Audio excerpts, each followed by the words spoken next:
Oh my goodness, it started to snow on our Malayan tapir habitat. That is not good. What temperature do these guys like to live at? Are they going to be okay? Yeah, the terrain type is getting inappropriate for them because it's snowing. I didn't even think about the snow, if I'm honest. Oh no. Okay, what we're going to do is we're going to go habitat and then get some heaters in. And we're going to have to make sure that we put some heaters in their, like, in their little shelter areas. I think that would be sufficient. I'm going to put it, like, at the entrance to their area here. I think if we install them kind of on the inside of these shelters on the rooftop, that's probably good. And if I turn random rotation off, that will be much easier to just place in a nice straight line like that. There we go. If we put one of these here, that looks more realistic. And what temperature do these guys like? That's what I need to consider. Let's look in the Zoopedia.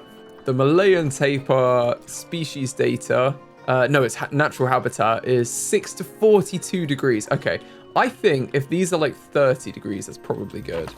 And we could shuffle that in so you can't see it. That would probably help.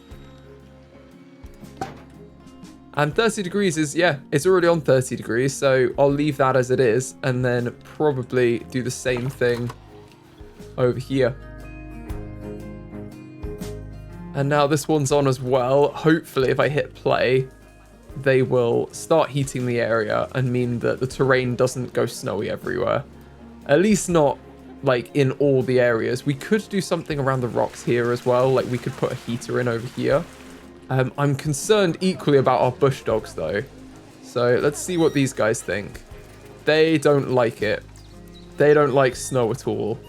So we do need to put something in for them. And again, heaters are the way to go. So probably having these be heated would mean that they can have little areas carved out of the terrain. So I'm gonna put one in each of them because I think realistically that's what we would do.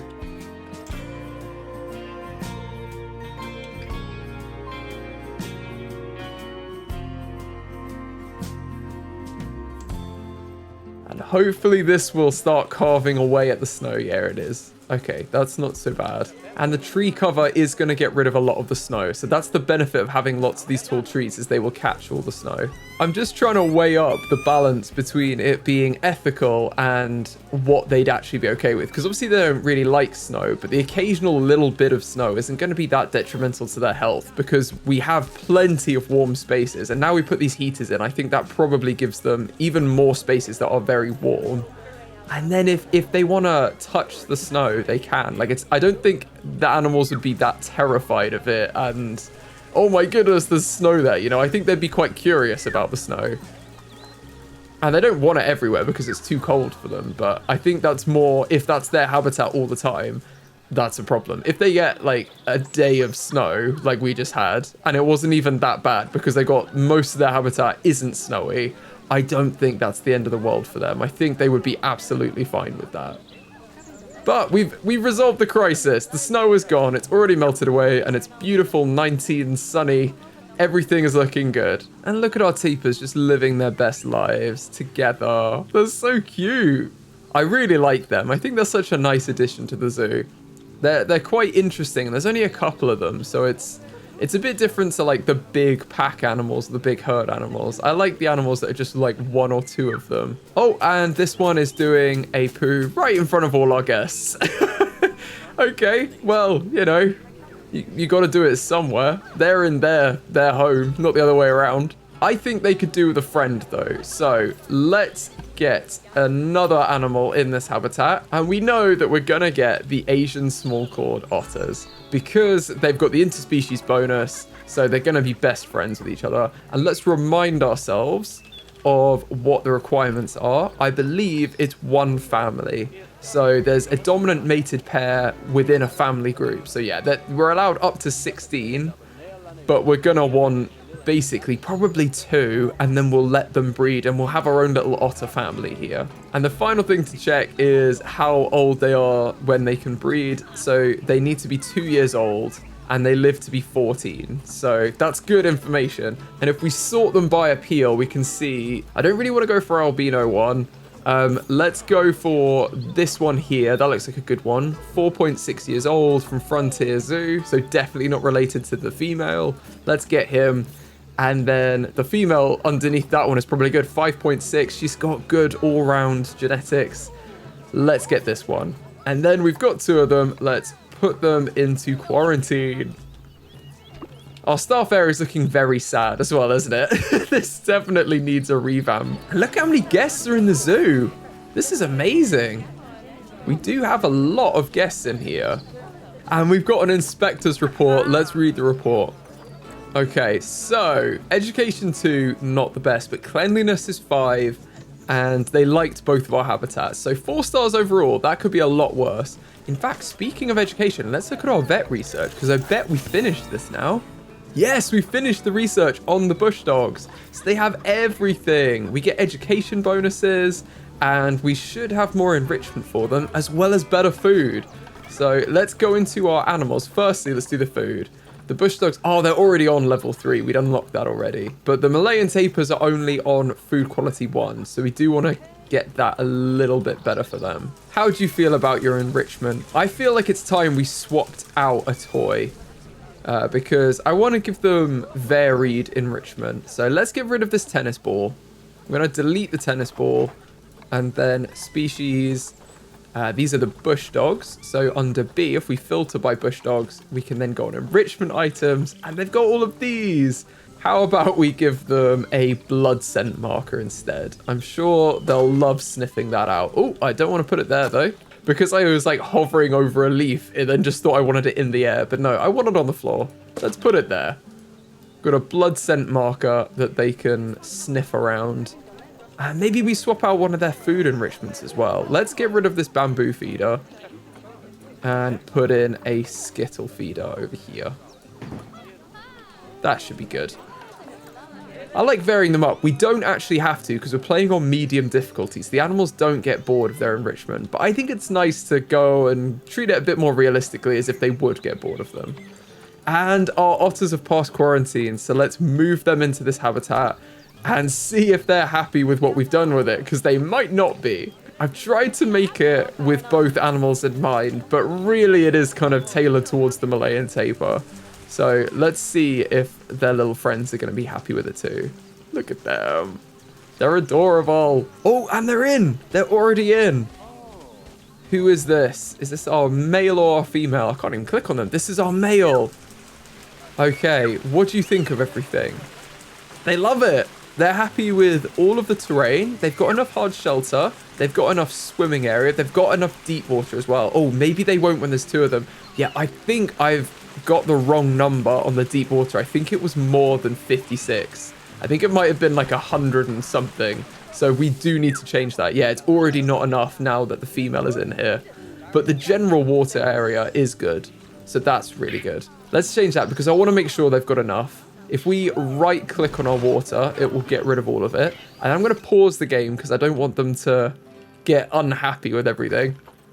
And let's re-examine the land area because I think they've got so much land for what they need. Where are our otters? If we go on the heat maps and go on animal welfare, it will show us where our animals are. So you can click on them much easier when they're hiding in like the dense undergrowth. These guys have way more land than they need. I think let's extend this water area out just a little bit. And for this, I'm just gonna use the push tool this time and just slightly push it out because I don't want to do anything drastic with it. I'm just extending the shoreline out very slightly. And I think I will move this sprinkler because it's just a little bit too near the edge and causing some problems there. But that is probably good as far as an extension. I think that works. And I'm going to smooth out near this forager box because I don't want anything ugly there. And now I am going to create some more deep water. And to do that, I'm going to use the push tool again and just make some of this area a bit deeper because it needs to be at least 4 meters deep to count as deep water. So I'm going to say kind of like a swimming pool. This is our deep end down here near the waterfall area. And then we've got a shallower pool over here.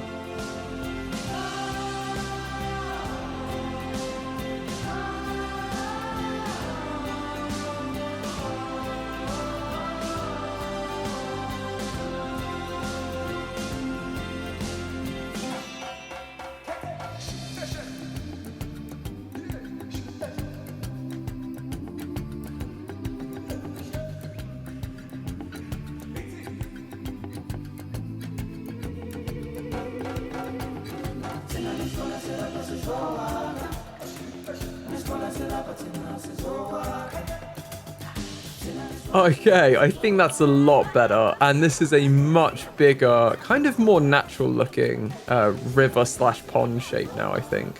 So let's take a look at our otters again. If we go animal welfare, we'll see them in green. And then we can hopefully more easily click on them. Although when they run, I don't have the skills to click on them, it seems. And terrain, now they've got plenty of deep water and lots of navigable water area. And what about the tapirs? They want to check out the water too. They have loads of water area. Cool. So it seems like they can navigate more of the swimming area, but then the otters can use the deep water. So that seems a good trade-off. And it's quite deep down here. If we take a look, that's quite a good amount of water. And I thinned out some of the vegetation here to give them just a bit more swimming area, but it still feels a bit natural. And I moved them away from the waterfall kind of area because I thought they're not gonna, you know, the lilies and stuff aren't gonna be growing near the waterfall bit, are they? And look, everyone's in here having a swim. Got our tapirs in here and our otter right there. That's so cool. Look at these guys just hanging out together. I think I prefer these plants over here as well because it gives them a bit more of a route in. Look at everyone swimming together though. This is amazing. They're all in the water at the same time. How cute is that? And it looks like we've done a challenge as well. Breed a new exhibit animal. Oh, one of our frogs must have given birth. That's awesome. Cool. One of them that hasn't given birth before, I guess. So maybe it's like the Goliath frogs that have given birth. Are they in the middle one, aren't they? Yeah, they are. I think they're being managed anyway. Oh, they're not being managed, actually. We should manage the population. So let's check out where we're at with these frogs. What's going on? If we go exhibit trading, we've got loads of them here. And I think these are the good ones, at least for the Lehman's poison frog. You guys were telling me in the comments, it's not just the number on the appeal, like the rating, like the gold badges and everything, they are good as well. So it may be that we're getting rid of the wrong ones. Let's double check. So we've got a couple in each of these. You aren't as good, are you? Genetically. 1, 2, 4, 7 and bronze. 1,125. Yeah, you can't be the best one. We must be keeping the worst ones here. Oh, but you're really good. Why? So why have we kept you? 1,125 and like gold, and then 1,125. But if we look at the children, there's 1,125 gold here. I don't understand. Are they on the same system? Maybe they're on a different system. So appeal lowest first. Appeal lowest first. Are you on appeal lowest first? You are. I'm going to leave it and see what happens with these guys. I'm going to do these guys on the same system as well. So we'll store and trade center. Appeal lowest first. And appeal lowest first. We'll turn on the managed population. But I don't know whether we've got it right or not. Well, I guess time will tell when we have more of them to compare, because at the minute we have just a lot of the same. Because I don't know why this one's in here, but then there's like seemingly quite a bad one in one of them but a really good one in the other one. It doesn't really make much sense when they're on exactly the same system. So I'm a bit confused. Please let me know if you know. Please let me know in the comments like what is going on. Oh, and this needs sorting out. Request the keeper for this. How are our keepers doing? Are they overwhelmed now?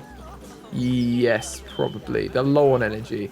I'm going to train up the vet and the keeper again, and the caretaker, and probably all of our vendors, because I think they need it. The mechanic seems to be doing a decent job on level 1. They've not really got that much to do. Like, they've only got a few power things to maintain. And obviously our water hut over here. But it's all quite centrally located. And they've got a staff center in here and over here. So they've got pretty good access to them. Speaking of the staff, though, I would like to give them a bit of a staff area. So this looks awful, and it could definitely do with an upgrade. So let's add a little staff area here, and it would be nice if the staff area overlooked an area of biodiversity. And seeing as we've taken up, what is this, about 2,000 square meters, or was it 2,100 in the end? Yeah, we're looking at, quite a lot. I believe before we added like the deep water, this was about 2,100 meters squared. So what I'm going to do is I'm going to add in the null barriers. Let's make these 10 meters. And we're going to continue this along. In fact, I'm going to do it on this side from here. And I want to do an area of equal size that we can give back to the environment. Maybe this actually would be good, all the way down here. But we'll see what we need. I think this might be sufficient. If I put a little habitat gate in here, what does this say now? 2,100 exactly.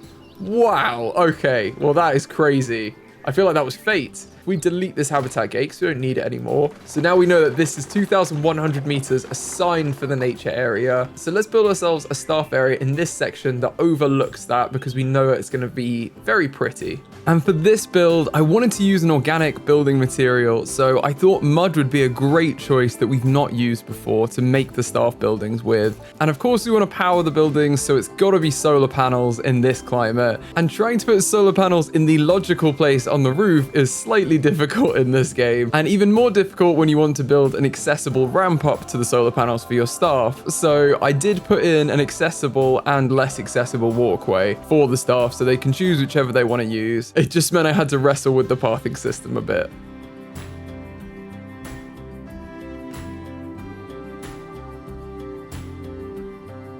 I also prioritize all of the staff buildings that have windows to be facing the biodiversity wildlife area, because I figured that they're the buildings where the staff are actually going to look outside, and the other ones are just dark, empty voids. And I wanted to use thatched building pieces for the roof because I really like these. And again, we're using organic, sustainable building materials.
And then to hide some of the ugly pathing objects, I thought we'd use them. Instead of trying to hide them, we'd make them a feature and build in a light feature into them so that it looks intentional, rather than just building something to cover them.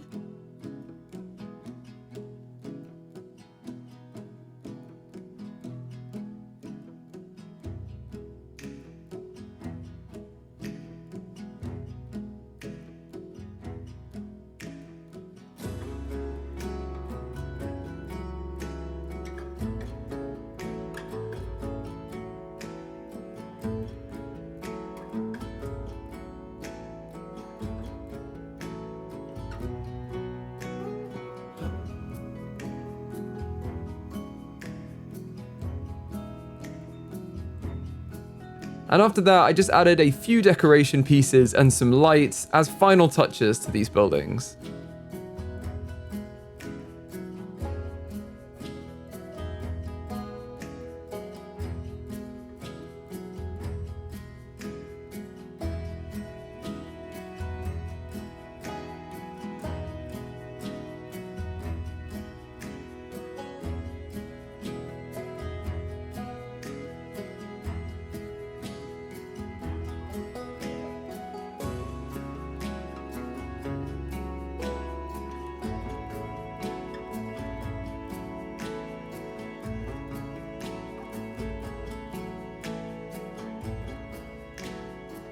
Okay, I feel like that's quite cool as a general layout. Like, the buildings are mostly in place now, and we've used the mud pieces because it's a different organic building material that we've not used before. So now the staff have this new building here. I feel like they should probably have a nice area to look at, and maybe a little garden area that where they can sit out and actually look at it more closely, because they've got this area here. I'm wondering if we extend it, delete this section back here, and extend it along so it's wider and can be utilized a bit better by the staff. So this area is very similar in size, 2,400. This seems about right. I'm obviously not going to build exactly this, but it's just a general guideline so I know. I think if we put a tree in, we can kind of use that as a marker. So let's duplicate this beech tree over here. Let's have this in maybe over here. Then we know that it needs to be to the left of that beech tree now. Now we can delete this little entrance here and honestly get rid of all of this because it's in line with the habitat and to the left of the tree. Given that this area is so close to this one over here, I think it makes sense to do the same type of biome that we're going for. So I'm going to duplicate what we have over here using the same grasses and trees to this area over here because it doesn't seem right to create a different biome type, like a wetlands type, when we've got all of this area over here where it'd be perfect for wetlands or other biomes. I think this is definitely more of like a woodland section. So I want to keep the biodiversity, give kind of defined areas where these animals can, like if it's birds, they can roost there. If it's bugs or reptiles or whatever it is, they can find a home, and there's a few different places in a similar region. And then further away in the zoo, there are different habitat types for different local fauna. So I'm going to do that now by just creating another little woodland area.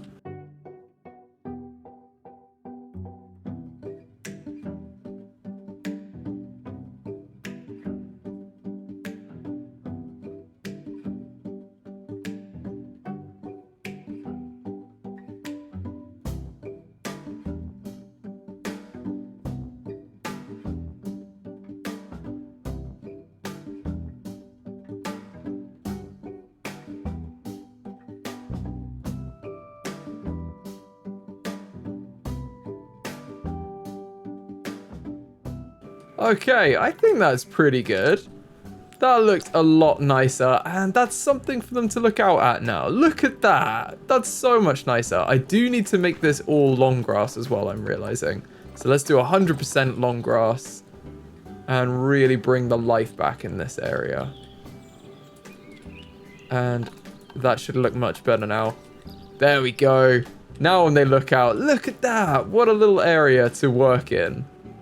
That would be beautiful. And there's a little space outside. It's all the way up to here. So in fact, let's put another tree over at the back over here. I think that kind of captures this area a bit more. I'm just going to expand the flowers out very slightly over here, because I don't want to look like it suddenly stops as much. I'd rather it kind of taper out a little bit.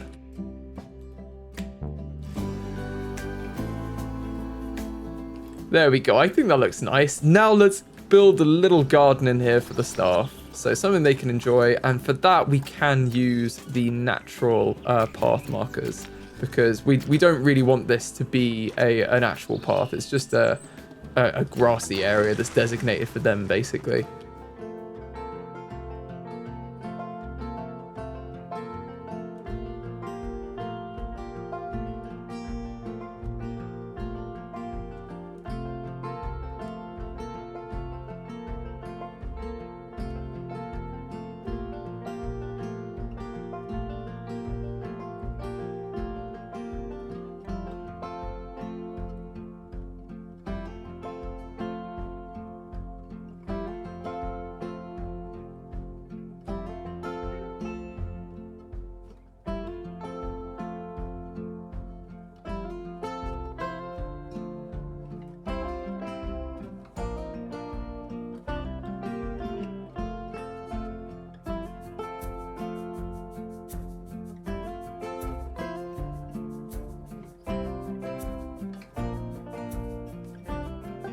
There we go. Doesn't that look awesome? We've got a nice big garden for the staff now. They've even got little sunbathing chairs so they can sit out and take in the sun while they look across at our biodiversity area.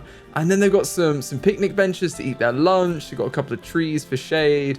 It feels like a nice place to work. And I feel like I'm quite happy with the staff area now, how it is. It's quite different, and it's a bit of a statement piece on this end of the zoo. The only thing I don't really like is the pathing around here, because I would like to not have to do things like this, just to be able to get a ramp in for accessibility reasons. But I would rather put the ramp in and have it work than not have something for our staff. And in fact, I'm actually just wondering, can I adjust this to be 4 meters and go down this way towards the garden? Because that might be a better route through. I think that's slightly less messy because it just uses the length of this building, but it's still very similar. And I don't like this, that there, but that's fine. We can get rid of that. I think this looks a little bit better now, and now it's accessible both by stairs and by ramp to get to this area. I think that's a bit better as far as the pathing here. And it looks like this has already broken it into little sections, which is great. So you don't have to snap that at all. Let's put the staff block area there, like as close to the guest path as we need to. And they could block that off. And this is our little staff area in here. I like that. I also didn't check that our little otters couldn't escape, but they can't escape. And I did completely forget about their enrichment, so that's not good. Let's get them what they need. If we filter by Asian Small Clawed Otter, it will just show us the enrichment that's appropriate for them. And they've got quite a few toys, so let's put some stuff in for them, including an underwater fish feeder, because that basically means that the keepers will throw the fish in the water for them, which is what we want. So let's put that there. It needs to be at 4 meters depth, which this is. It's accessible, which is great. And they'll just be filled up by the keeper pouring fish into the water. And then I would like to give them a mud bath if we can. That would be amazing over here, really. Let's do that with view of everything. Let's move this privacy screen over there to a more private area, really, and see if we can get the mud bath in down here. I think we can. That looks good. Let's just adjust these trees. If we move these palms out of the way a little bit, it's going to look nicer. And the tree can be there, actually, in the middle. That's not the worst thing. Okay, I think that looks good. And they've got a nice mud bath now. So let's give them the rest of the stuff. I think platform floats would be cool, but I don't know how many areas they're going to be able to access it from in this habitat. Well, that's 2. Let's put it there. And then a frozen block of fish sounds good as far as food enrichment. Don't want it to warp the train too much, but that's okay. And then maybe a block of ice over here. And that should be good. And we want to give them a small food tray as well. Let's put the otter food kind of nearer the water. Maybe over here. I know our keeper's got to walk to do it, so you kind of want it near the door. But I think that makes sense on this back corner over here. And it's not too far for them to get to still. So that should hopefully take them to 100%. Let's check animals. They are at toy enrichment. They want another toy. Okay, we can give them another toy. Let's give them a bubble machine. Why not? Have a bubble machine there. We'll just do a little bit of smoothing out. Okay, they're at 100% enrichment now, and they've got a bonus 20% interspecies enrichment because they love living together. So that is perfect. I do think we're going to need to keep training up our vets and our keeper now that we've got lots of animals, particularly the keeper, to make sure that they can handle their workload, because we don't want them to be overwhelmed, or it means our animals aren't being looked after properly. And then I think we should assign our vet to research the Malayan Tapir to get some more stuff for them and learn a bit more about them. And let's rotate this banana palm so it's not going through the screen. Let's then put these to be on the Asian Small Clawed Otter, so they're properly teaching our guests about the animals. You guys also mentioned that we should probably put some do not disturb signs up, which I think is a great shout. I'm going to put the heat maps on security and crime, which is where they are, and then filter to do not disturb signs. And now we can put these up along with do not feed signs and just get our guests to be a little bit quieter around our animals on the thing of ethics. We want to make sure that they're not being too noisy.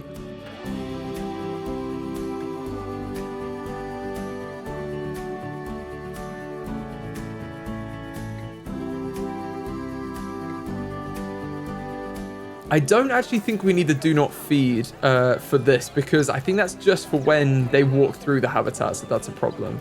Oh, look at the push dogs as well. You can see them on the camera. They're asleep. There's 3 of them in there. Let's have a little look. There they are. 2 of them asleep and a 3rd one coming to join them. They're so cute. And now our Asian Small Clawed Otters are in here and happy. Let's learn a little bit more about them. The Asian Small Clawed Otter is native to the rivers and streams of Central and Southeast Asia. It is the smallest otter species in the world, growing between 72 and 96 centimeters in total body length, and weighing only 2.7 to 5.4 kilos. There are no notable physical differences between females and males of the species. The Asian Small Clawed Otter can close its ears and nostrils when swimming, which is a cool little party trick. And despite living in groups, Asian Small Clawed Otters generally hunt for themselves. The otter is extremely dexterous in comparison to other otter species due to its short claws and incomplete webbing between its toes. Grooming is extremely important for Asian Small Clawed Otters, as it traps air between the hair follicles, keeping otters insulated and dry while swimming. The Asian Small Clawed Otters are monogamous and they mate for life, which is adorable. They're also very social and intelligent animals, living in family groups of around 15 members. These groups are led by a dominant mated pair and their offspring across various litters. Family groups break apart if they become too large or one of the leaders dies. In this case, family members will leave and attempt to form new breeding groups with other unrelated individuals. When the dominant female wants to breed, she and the dominant male spend bonding time, playing and nuzzling each other. How adorable is that? Pregnancies in Asian Small Clawed Otters last for a period of 68 to 74 days, after which the female gives birth to a litter of between 1 and 6 pups, with an average litter size of 2. The pups are born blind and they open their eyes after 1 to 1.5 months after birth, which is also when they will begin moving around independently. They will usually leave the den and have their first swim at around 2 months old, so they're tiny. Weaning begins at 4 months old, although the pups may have already begun consuming solid food 1 to 2 months prior to this, and it's usually complete by 8 months old. Although the Asian Small Clawed Otters do reach maturity and can breed at 1.5 to 2 years old, they remain with their family group without breeding. Instead, the older pups help to raise their siblings. How cute! Unfortunately, these adorable otters are vulnerable, and as such, they are protected in most countries of their native range. Like many threatened species, they suffer from habitat loss and poaching. There are several captive breeding programs in place though, which facilitate conservation and research on this species. So our zoo is another critical zoo for this species to try and breed the numbers up and learn what we can about them. And I think that's enough for this video. If you've enjoyed the video, please give it a like. It really helps the channel out. And I'll see you in the next one.